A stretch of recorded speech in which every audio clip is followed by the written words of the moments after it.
Welcome to Fundraising is Funny. I'm Lynn Wester. And I'm Clay Buck. Join us to share in laughter and stories as we take a lighthearted look at the profession that we love so much, fundraising. Because sometimes we just have to laugh at ourselves. Laughter through tears is my favorite emotion. Take a moment, take a listen. Hey, this could even be called self-care. Bring your favorite beverage and a yummy snack. In reality, we're here to deliver on our promise. We're going to make you laugh or cringe. And if you learn something too, bonus. See, we're serious fundraisers. We believe in this work, but we also know we do some really ridiculous things all in the name of raising a dollar. Maybe if we laugh at and with them and at ourselves, we can bring a little joy to everybody in our sector. Now, don't worry. In that pursuit of joy, we won't name names, but the stories we share are 100% real life in the world of nonprofit fundraising. Because, come on, fundraising is funny. Oh my gosh, Clay. What? Picture this. Okay. Okay, you and I at a fundraising event, people are milling around everywhere. Well, they said there would be snacks. So there was a promise of snacks. There. Okay. Right. And through the crowd cuts a robot. Okay. A robot. Yeah. A robot. It's an artificial intelligence fundraising robot that they brought in. They say it's a game changer. Okay. AI robot fundraising out of it. What could possibly go wrong? As the robot approaches a donor holding a nice carafe of coffee. Wait, the robot is or the donor is? The donor's holding the coffee. Okay, the robot's approaching. Got it. Okay. Gosh. All right. Wait, no, I'm here. Imagine. Okay. Got it. Okay. So the robot says, good evening, value donor. I've analyzed your preferences and determined that you enjoy supporting causes related to the environment. The donor's a wee bit confused and says, yeah, sure, but how did you know that? The robot says, I am equipped with advanced algorithms that analyze social media, purchasing history, and even coffee preferences. Your triple shot no foam latte gave it away. Okay, that's impressive, I guess. Based on your profile, may I suggest a generous donation to our Save the Coffee Beans campaign? It's a cause close to your heart and taste buds. Wait, save the coffee beans? Are they in peril? Indeed, climate change poses a significant threat to coffee bean cultivation. Your support can make a difference. Well, I do love my coffee, but isn't this a bit extreme? Donor satisfaction is our top priority. A donation of $100 will ensure a future filled with aromatic coffee mornings. Well, so I guess I'll give, and here's my $100. Clay, picture that. That was a little bit awkward, a little bit funny, kind of like our relationship.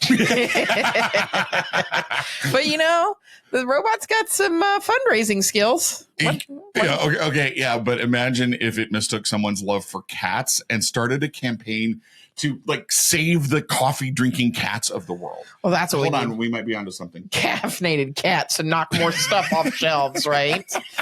And look at him, he's moving on to the next person, right? Yeah. So fundraising by caffeinated robots. Who would have imagined this? I don't know. Maybe we should stick to the human touch in fundraising. At least we wouldn't wind up saving coffee beans from climate change. One latte at a time. So the robot goes off and continues to do its thing at this event. Yes. Welcome, everyone, to another episode of Fundraising is Funny. I'm Lynn. And I'm Clay. Today we're diving into the world of artificial intelligence in fundraising. Get ready to laugh and learn. Clay, wait.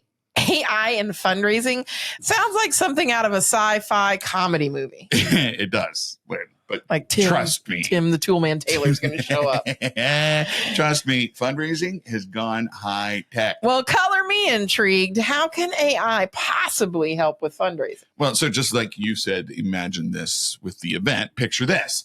Because artificial intelligence can analyze donor data, it can predict giving patterns, can even personalize fundraising appeals. It's like having a fundraising robot sidekick. Boy, a robot sidekick, how easily I get replaced. Does it come with a sense of humor? Not exactly, but it can help charities connect with donors on a more personal level. It's like everything we talk about. It's all about understanding what makes donors tick. Tick, tick, tick, tick, tick. Oh, sorry. I can imagine an AI saying, donor 24601 enjoys long walks on the beach and supporting worthy causes. Come with me, 24601. Any of our Les Mis fans got that reference. Exactly. But it goes beyond that because AI can also optimize fundraising campaigns. It makes them more efficient, more effective. So no more awkward phone calls during dinner? Hopefully not. AI can help nonprofits reach donors at the right time and through the right channel. So no more cold calling during family dinners. Who said I eat with my family? That's a relief. But Clay, does artificial intelligence understand the art of storytelling and fundraising? Well, that's a great question. Well, it might not be the world's best stand-up comedian. It can certainly help craft compelling narratives, analyzing successful fundraising stories and predicting what might resonate with donors. I can already hear it saying, in a world where every donation makes a difference. Nailed it. But hey, if it works, why not? Absolutely. So wait, how do fundraisers feel about working with AI? Like any new technology, there's a mix of excitement and skepticism. I think some see AI as a game changer. Others worry about job security and losing that personal touch. I can just imagine fundraisers saying, will artificial intelligence steal my fundraising thunder? Exactly. But the key is finding the right balance. It can be a valuable tool like anything, but it's no substitute for the passion and the creativity that fundraisers bring to the table. Like silent auctions. Well said, Clay. Sorry. It sounds like AI is joining the fundraising party, but fundraisers are still the life of the party. Absolutely. So to all of our friends out there, embrace the tech, but don't forget to bring your fantastic selves to the fundraising fiesta. And who doesn't like a fiesta? Because there might be queso. And chips. Well put, Clay. And on that note, thanks for tuning in. Wait a minute. We're not done. We're so not done. We're not even in a snack break yet. No, we're cracking the surface. As some of you might have been able to figure out by now. Probably put two and two together. We put a little foolie on you. We tried to anyway. Yeah. Ain't we clever? AI. We love a pun. So we came up with the idea that we should put in a prompt. Came up with the idea. Credit where credit is due. And then Clay made it possible. And so he typed a prompt into ChatGPT. Clay, why don't you read him the prompt? Here's exactly what we said. Now, I'm still learning how to do prompts. And I am not good at them. And kind of understanding that it's like any tech tool, what you tell it is what it's going to do.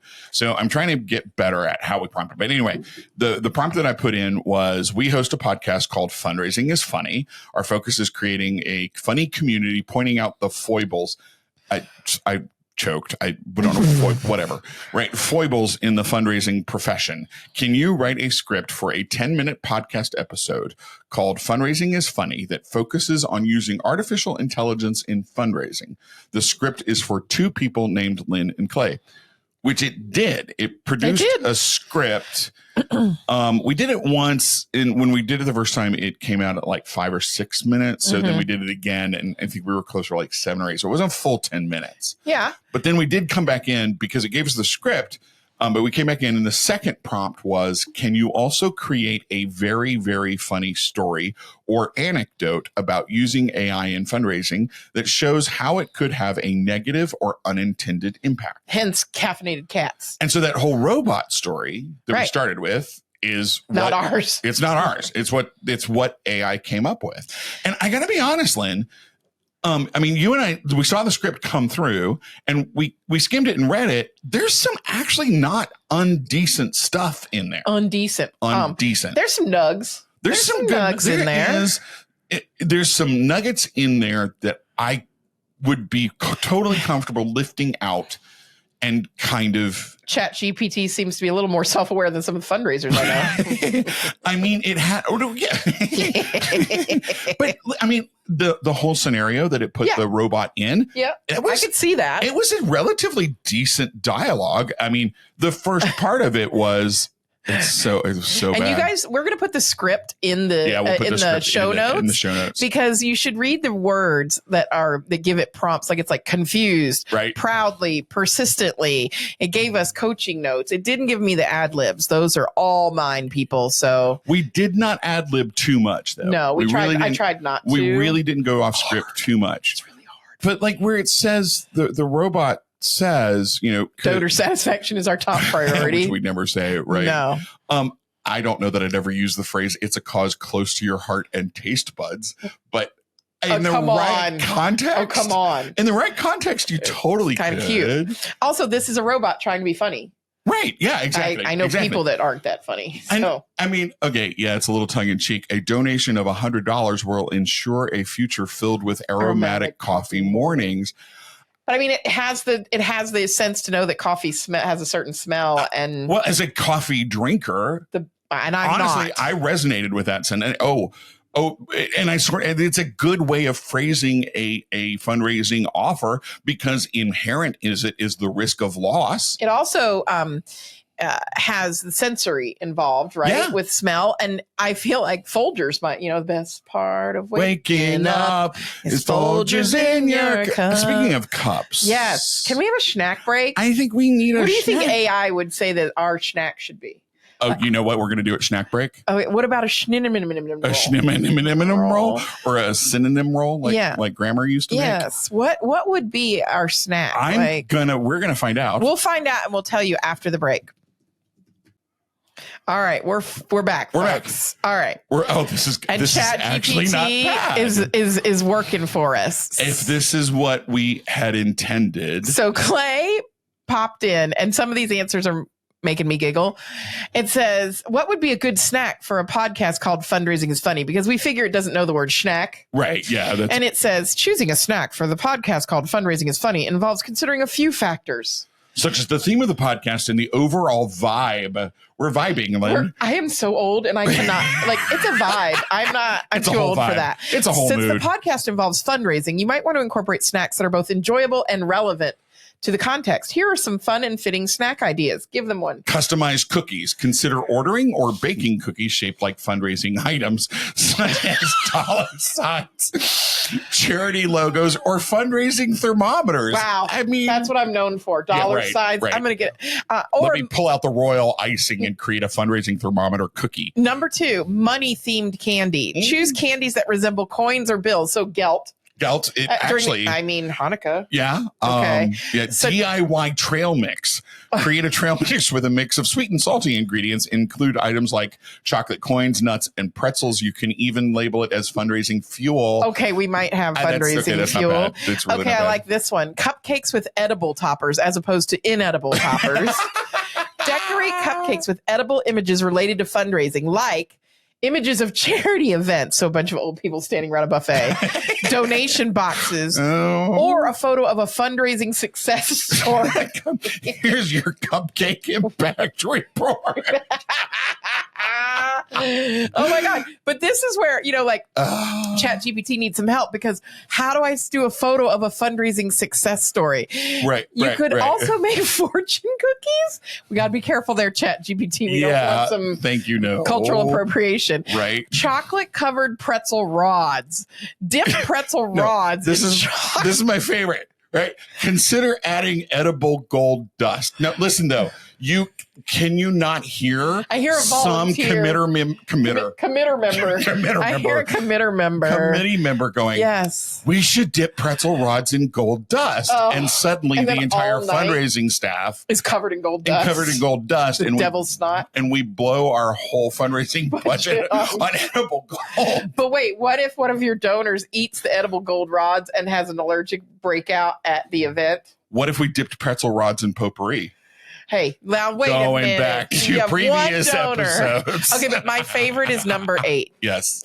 It's fruit skewers, because first of all, we want people to stab themselves.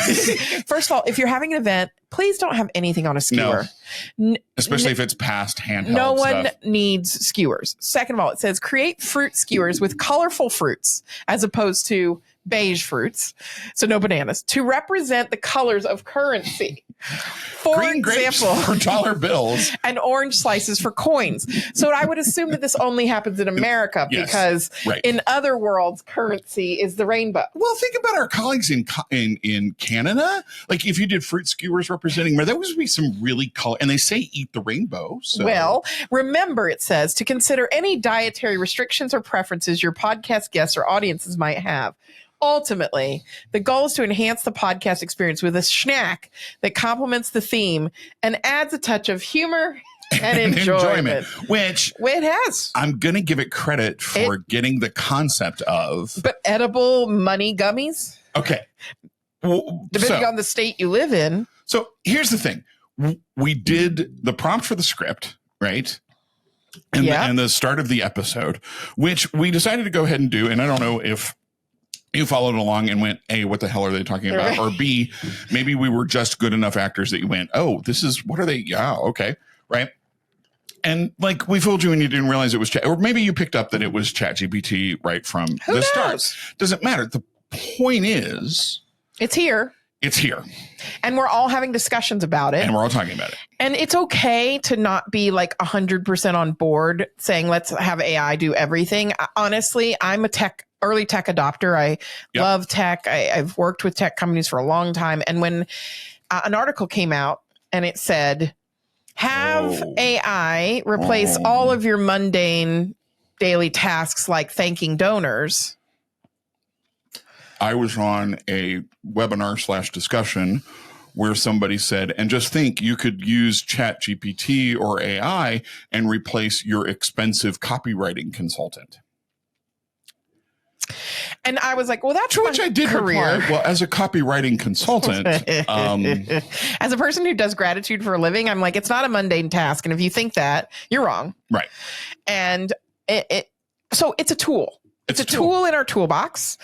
I haven't yet had the time to invest fully in it. Mm-hmm. Some members of my team are really exploring it and doing well with it. I will tell you, conference session descriptions. Oh. ChatGPT is really good at what conferences want. Yep. So if you see one of my conference descriptions, it may or may not have been aided by ChatGPT. However, we also need to be mindful that tech is just a tool, right? And that it's the person behind the tool, right? That helps make the tool work. But ChatGPT is never going to replace a one-to-one meeting with a donor to find out where their heart is. Right. It's never going to be storytelling the way a human being can storytell, right? But it can give you less than a blank page to start from. Right. I worry sometimes that, again, I'm very open about some of my concerns. One of my big concerns is we have some new people coming into the industry that may use ChatGPT as their source of fundraising expertise. Right. Rather than going and garnering that through experience and working on their own. I think this is like, no, I'm sorry. I don't think I know. This is like any tech tool that has come along. And I won't speak for you. I'll speak for me. I started to say we are, but I am for sure. You are a delicate springtime flower in full bloom. I am not. I have been in fundraising since the database of record was the hanging file with 3x5 cards, right? Mm-hmm. So I have seen tech come and go. And every new tech craze that comes on, we go, this is going to save fundraising. And we see a whole part of the sector jump in and go, this is it. And we invest in this tech without maintaining the balance and the best practice and the principles that we know to be true throughout. I think this is the same thing with AI. If we jump into ChatGPT as the saving grace of fundraising, we're going to get what we've always gotten. If we understand it is a tool that helps us build relationships and helps us be more efficient and effective, great, and that it is inevitable and it is here to stay, and we embrace it, we're in good shape. Yeah. I think we have to be thoughtful about where we use it. So number one, it's a public forum. Correct. Meaning if you put donor data in it, ChatGPT specifically, yes. There are right. confidential ones that are built into software and things like that. But just be forewarned that if you put, confidential things in there, that it's public record. Right. So just like Twitter, just like a lot of things, right? We need to be careful with our platforms. Number two, we need guidelines for when it should be used and when it shouldn't be used. Yep. And we need to have these open and honest discussions around the workplace. Yep. Because we may have people who are representing our organization using ChatGPT that we are unaware of. Right. Right. New staff members, people who are burnout and need a lift, so we just need to be mindful, just like we should in any kind of in anything, environment, in any right. situation. But and so I love that we're discussing this. We certainly, I will speak for myself. Mm-hmm. I'm not a Chat GPT expert. I'm not. I don't know anybody that is, except for the people that work at, you know what I mean? Like, but I also think that technology takes time and takes exploration. There's also a group that is talking about artificial intelligence in fundraising. They have a summit and everything, right, Clay? Yes. And I was just confirming that my firm and I personally have signed the fundraising.ai, the framework for building responsible AI for fundraising, which is leading the discussions on how we approach the use of AI in fundraising ethically, appropriately, legally, responsibly. There is a framework. We'll include the link in the show notes that you can go to. I think it is a personal decision for everybody to be a part of, but it's a great resource. A lot of companies coming together, a lot of people coming together to make sure that we're doing the right thing. And having been so the first meeting of fundraising AI was a couple of years ago and I was at that first meeting, having been on the ground floor of it. I endorse that framework because I believe in it. Again, it's something that everyone should look at and consider.